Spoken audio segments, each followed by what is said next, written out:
Salut la famille. Je voudrais partager un petit sujet avec vous concernant l'éducation des enfants. On dit toujours que tout s'épais ici-bas. Donc, c'est que l'homme aura sémé, il le moissonnera. Je m'adresse aux parents, qui ont des enfants, bien sûr. Chers parents, la façon dont tu éduques ton enfant, ne crois pas que ce sont les voisins, ce sont des membres de famille ou quelqu'un de dehors qui va en bénéficier. Non, c'est toi le premier bénéficiaire de ce que tu as sémé dans ton enfant. Quand tu apprends ton enfant le respect, tu apprends ton enfant comment considérer les autres personnes. Tu apprends ton enfant comment partager.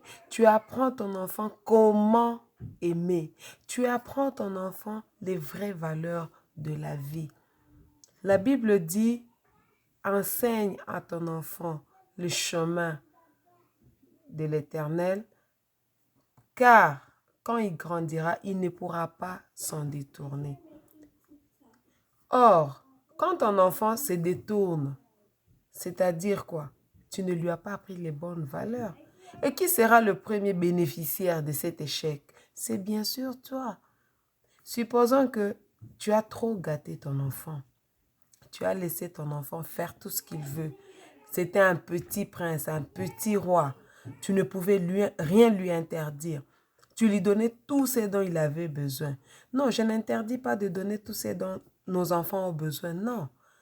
Mais on doit inculquer à nos enfants les vraies valeurs. C'est-à-dire que l'enfant doit savoir dès le bas âge que rien ne se mérite en croisant les bras. Non. L'enfant doit savoir que si j'ai telle chose, si papa me donne ça, si maman me donne ça, parce que papa a travaillé quelque part, papa n'a pas ramassé cela. Nous faisons de nos enfants des petits rois. Nous travaillons dur pour leur donner, oui, un avenir meilleur, oui.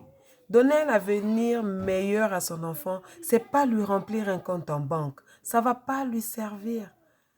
C'est pas lui acheter, je sais pas moi, des villas, quoi. Il ne saura pas gérer cela. Même si tu lui laissais des entreprises en héritage, ton enfant ne saura pas gérer. Il va faire faillite. Cet empire que toi, tu as mis 30 ans, 40 ans, toute ta vie à construire, ton enfant va faire tomber cet empire en moins de 5 ans. Alors, quel est le meilleur héritage que nous pouvons léguer à nos enfants? C'est l'instruction, la parole de Dieu. Quand ton enfant est bien instruit, ton enfant connaît bien la parole de Dieu, même si tu lui laisses 0 en banque, il va s'en sortir parce qu'il sera une bonne personne. Il aura des vraies valeurs. Donc, arrêtons d'éduquer nos enfants d'une façon, je ne sais pas, quand tes frères, par exemple, viennent à la maison, tu apprends ton enfant à mentir. Maman n'est pas là, papa n'est pas là. Mais ton enfant est en train de voir, il est en train de capter cela. Mes parents n'aiment pas recevoir la famille à la maison. Chaque fois qu'il y a un membre de la famille qui vient, papa nous dit de dire, il n'est pas là, il se repose. Pendant que papa est là, il ne fait rien. Vous qui avez des grandes maisons, vous recevez les membres de la famille là, très loin sous la terrasse. C'est bien bon. Je ne demande pas que vous puissiez les faire entrer dans votre chambre ou quoi. Non. Mais la façon de recevoir, même si tu vas recevoir quelqu'un sous un manguier, mais la chaleur avec laquelle tu vas recevoir cette personne. Les enfants, ils voient. Tu as 2, 3 enfants. Quand toi, tu fais ça à ta famille, qu'est-ce que tu mets dans la tête de tes enfants? Eux aussi vont faire ça entre eux. Et après, tu vas dire non, mes enfants, on leur a jeté un mauvais sort, il n'y a pas d'harmonie dans ma famille, je me tue à ramener la paix dans ma famille avec mes enfants. Mais non, qu'est-ce que toi tu faisais quand ces enfants étaient petits? Quand tu servais à manger à table, maman, qu'est-ce que tu faisais avec les cousins de tes enfants? tu les mettais de l'autre côté. Ils n'avaient pas droit de manger à table avec tes enfants. Tes enfants, c'était des petits princes. Et tes enfants ont vu ça. Ils vont aussi grandir. Ils vont fonder leur famille. Mais ce que toi, tu as mis dans leur tête, c'est ce qu'ils vont reproduire. Ne demande pas à tes enfants de s'aimer entre eux pendant que toi, tu n'aimais pas ta famille. Pendant que tu mettais ta famille à la porte, tes enfants voyaient. Hein? Pendant que tu recevais les gens avec mépris, avec dédain. Vous savez, dans la vie, c'est pas tout le monde qui réussit. Et bon, quand je parle de réussite, nous voyons toujours la réussite en termes de finances et tout. Mais la réussite, c'est pas seulement les finances, hein. Donc, la réussite, c'est quand tu as la paix du cœur, quand tu peux vivre tranquillement. C'est ça la réussite de la vie. Tu peux ou ne pas avoir l'argent, mais tu vis en paix avec le peu que tu as. C'est ça la réussite. Il y a des gens qui ont des millions, mais qui n'ont pas de paix. Ils n'ont pas réussi leur vie. Ils n'ont jamais eu de paix dans leur vie. Vous voyez? Donc, quand nous éduquons nos enfants, nous devons nous mettre en tête que tous les enfants ne seront pas au même pied d'égalité. Même si vous donnez l'héritage équitable à vos enfants, tout le monde ne va pas reproduire ce que vous leur avez donné correctement. Il y aura un qui va fructifier cela et il y aura l'autre qui ne pourra pas. Et il y a un qui pourra toujours dépendre des autres. Alors, quand vous éduquez vos enfants, tenez compte de cela. Aujourd'hui, tu as ton frère, tu as ta soeur qui vient chez toi pour te demander un peu de sous à manger, les frais scolaires de ses enfants. Donc, il y a toujours un qui pourra dépendre des autres. Je ne parle pas de la dépendance, je ne sais pas, il ne pourra pas manger sans les autres, mais dans toutes les familles, il y a toujours un qui excelle et il y a toujours un qui est en bas. C'est ça l'équilibre. Il n'y a aucune famille où tout le monde est là. Non. Il n'y a aucune famille où tout le monde est là. Non. Il y a toujours un qui est là, il y a un qui est au milieu, il y a un qui est en bas. Donc, quand vous éduquez vos enfants, tenez compte de ces paramètres. Si vous inculquez à vos enfants, quand toi, ton frère qui est là, en bas, vient chez toi à la maison, et toi, tu les dénigres devant tes enfants, tu les chasses presque devant tes enfants, tu dénigres sa femme, tu dénigres son mari, tu dénigres ses enfants.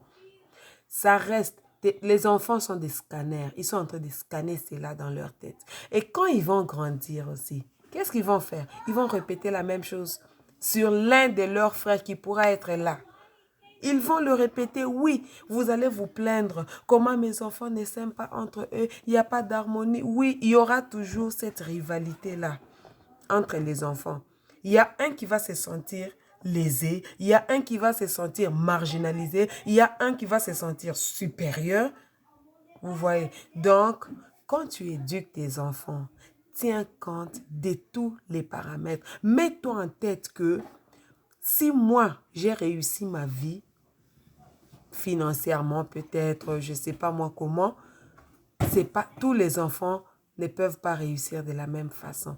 Parmi les enfants, peut-être qu'il y aura un qui sera un peu en bas, il y aura un qui pourra demander à ses frères, par exemple, un secours. Comment vont réagir tes enfants? La façon dont toi, tu réagissais avec ta famille, c'est comme ça que tes enfants vont réagir. Les mamans qui ont des filles, la façon dont tu te comportes avec tes belles filles, c'est comme ça que tes enfants vont se comporter aussi avec leurs belles filles. La façon dont tu te comportes avec tes belles sœurs, tes filles vont se comporter de la même avec leurs belles sœurs.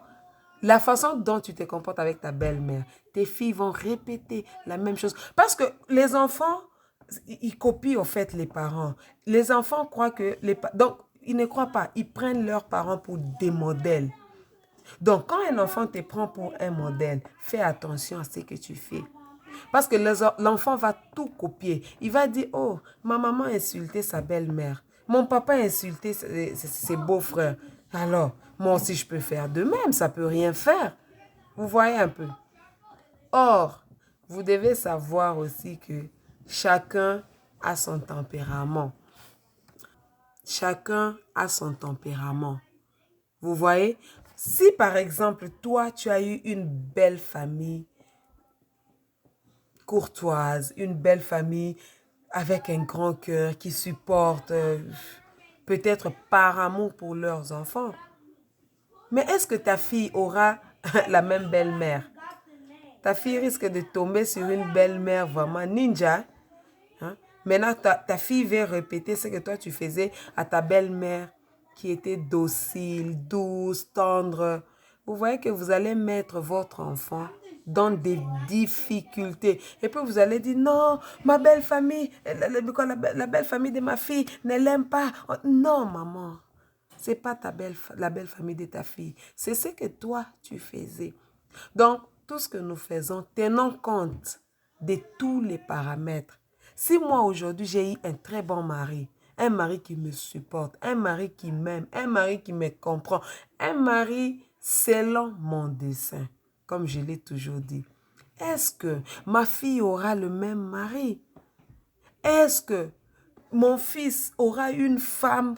Mon mari aujourd'hui, il peut dire, oui, j'ai une très bonne femme, une femme qui me comprend, une femme qui est soumise. Est-ce que mon fils aura la même femme? Donc, nous devons tenir compte de tous ces paramètres. Alors, il faut arrêter de vous comporter comme si la vie va finir avec vous. Non, la vie ne finit pas avec vous. La façon dont tu reçois les gens chez toi, tes enfants vont faire de même. La façon dont tu traites les gens, tes enfants vont faire de même. La façon dont tu traites tes travailleurs, tes employés de maison, tes employés par exemple à l'entreprise, ça dépend de tes moyens. C'est de la même façon que tes enfants vont se comporter. Apprenons l'humilité à nos enfants. Apprenons nos enfants comment aider les autres. Et puis, tout cela, c'est nous les parents qui sommes des bénéficiaires à la fin. Si toi, tu apprends ton enfant à être chiche, à ne pas partager, quand il voit les autres, tu prends la nourriture. Dans ta maison, il y a des visiteurs, il y a les enfants de tes frères, les enfants de tes soeurs qui sont venus. Mais maman, tu prends la nourriture, tu vas cacher dans la chambre et tu appelles tes enfants, tu vas aller les nourrir dans la chambre. Tu es en train de créer des bombes à retardement dans les têtes de tes enfants. Ils vont répéter la même chose.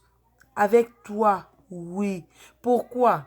Parce que ton enfant ne sait pas partager. Tu lui as appris à être chiche. L'enfant ne sait pas ce que c'est le partage. L'enfant ne sait pas. Nous, par exemple, nous avons grandi, on mangeait dans une même assiette. Et les filles et les garçons. Moi, dans ma tribu, nous mangeons à la main. On n'utilise pas les couverts. C'est notre culture.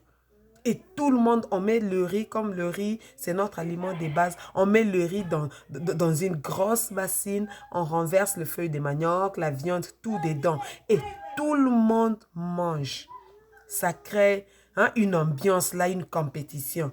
Mais aujourd'hui, avec la modernisation, chacun en donne dans un bol, chacun dans son assiette. L'enfant ne sait pas partager. Donc l'enfant croit que quand c'est que tu lui donnes, il sait que c'est pour lui, ça lui suffit. Donc, quand il y a un visiteur qui vient, quand nous on mangeait et qu'il y a un visiteur qui vient, on n'avait pas peur d'inviter les visiteurs parce qu'on sait que c'est pour tout le monde. Mais aujourd'hui, essayez un peu. Chaque enfant avec son bol. Et demande-lui d'inviter un visiteur. Il ne va pas le faire parce qu'il va regarder son bol. Il va se dire, oh non, ça ne va pas me suffire. Vous voyez? Et les enfants vont grandir ainsi. L'enfant ne connaît pas l'amour. L'enfant ne connaît pas le respect. L'enfant ne connaît pas le partage. Et c'est toi, c'est vous les parents qui serez le premier bénéficiaire de ces mauvais actes. Parce que quand tu auras besoin, tu as vieilli, tu auras besoin que ton enfant t'aide. L'enfant aura du mal, oui. Il aura du mal à sortir quelque chose pour te donner. Tu ne lui as pas appris à donner. Tu lui as appris à cacher. Quand ton enfant va grandir, tes enfants vont grandir. Ils ne pourront pas s'entraider entre eux. Chacun préfère garder son argent. Hein. Quelqu'un peut dire, oh, mon frère, tu peux me donner? Ah non, j'ai pas d'argent. Ce n'est pas de sa faute. C'est ce que vous, les parents, vous avez inculqué. Vous ne donnez pas à vos frères. Les enfants voyaient. Des fois même, ton frère pouvait envoyer le message avec l'enfant, il le croise sur le chemin de l'école. Oh, on va dire à ton papa, j'ai un problème. Et quand l'enfant arrive, papa, j'ai croisé tonton tel, il a dit qu'il a des problèmes, si tu peux... Oh, dis-moi, j'ai pas d'argent. Hein. Lui, il est là toujours en train de quémander. J'ai pas d'argent, il n'a qu'à se débrouiller. L'enfant met dans sa tête. Pendant qu'ils sont en train de grandir, il y aura un qui sera en haut, il y aura un qui sera en bas, il y aura un qui sera au milieu. Et l'enfant va répéter la même chose. Apprenons à nos enfants des bonnes valeurs. Et il y a aussi des parents, quand les enfants grandissent, ils remarquent c'est quoi? Cet écart-là de vie sociale entre leurs enfants, ils laissent tomber ceux qui sont en bas. Ils commencent à élever beaucoup plus celui qui est en haut, celui qui donne plus. Et les parents commencent à choyer beaucoup plus. Non. Tenez compte que dans la vie, chacun a une proportion que Dieu lui a donnée. Nous ne serons pas tous au top. Non. Nous ne serons pas tous au milieu. Non. Et nous ne serons pas tous en bas. Non. Dans chaque famille, il y a toujours une personne que Dieu a élevée. Il y a toujours une personne qui se débrouille. Il y a toujours une personne aussi qui dépend des autres. Dans toutes les familles, il y en a. Alors, prenez tout le monde au même pied d'égalité. Déjà, la nature a déjà fait du mal à cette personne qui est en bas. Tout ce que la personne essaie de faire, ça ne marche pas. Dieu a prévu ainsi. C'est Dieu, il est souverain. Il fait ce que bon lui semble. Et toi, parent, tu commences à faire la discrimination. Tout le temps, tu es chez celui qui est en haut. Tu es chez lui, tu gardes les enfants, tu fais ceci. Mais c'est lui qui est en bas. Dès qu'il vient, oh, il vient encore demander. Et tu ne peux pas laisser ton frère tranquille. Oh non, non, non. Tu commences même à séparer tes propres enfants. Chers parents, revenez un peu à la raison.